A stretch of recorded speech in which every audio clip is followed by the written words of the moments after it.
रहस्यमयी हवेली। एक रात एक युवा यात्री विजय अंधेरे रास्ते से गुजर रहा था। अचानक उसने एक विशाल पुराने जर्जर हवेली को देखा।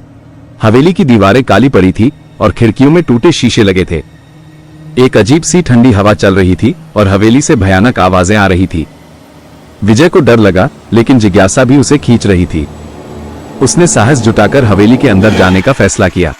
अंदर का दृश्य और भी भयानक था। फर्नीचर धूल से ढका हुआ था और मकड़ियों के जाले हर जगह फैले हुए थे। एक पुराना पियानो एक कोने में खड़ा था और उससे धीरे धीरे संगीत की धुन निकल रही थी। विजय ने धीरे धीरे आगे बढ़ाया। उसने देखा कि एक कमरे में एक दर्पण टंगा हुआ है। दर्पण में उसने एक महिला की छाया देखी।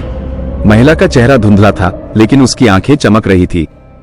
विजय को लगा कि वो उसे देख रही है। अचानक पियानो से संगीत तेज हो गया और हवेली में एक ठंडी हवा चलने लगी। विजय को लगा कि कोई उसके पीछे है। उसने तेजी से मुड़ा, लेकिन वहां कुछ भी नहीं था। डर से विजय ने हवेली से बाहर भागने का फैसला किया, लेकिन जैसे ही वो दरवाजे तक पहुंचा, दरवाजा अचानक बंद हो गया। विजय ने दरवाजा खोलने की कोशिश की, लेकिन वह नहीं खुला।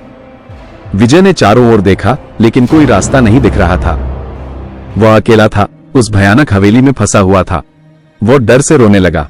तभी उसने सुना कि पियानो का संगीत धीरे धीरे कम हो रहा है और फिर सब कुछ शांत हो गया। एक अजीब सी शांति छा गई। विजय ने धीरे धीरे सांस ली। उसने देखा कि दरवाजा धीरे धीरे खुल रहा है। उसने जल्दी से बाहर भाग गया और कभी पीछे मुड़कर नहीं देखा।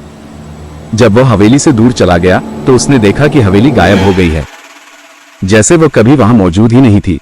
विजय को कभी पता नहीं चला कि उस हवेली में क्या हुआ था, लेकिन वो कभी नहीं भूला कि उसने वहां क्या देखा था।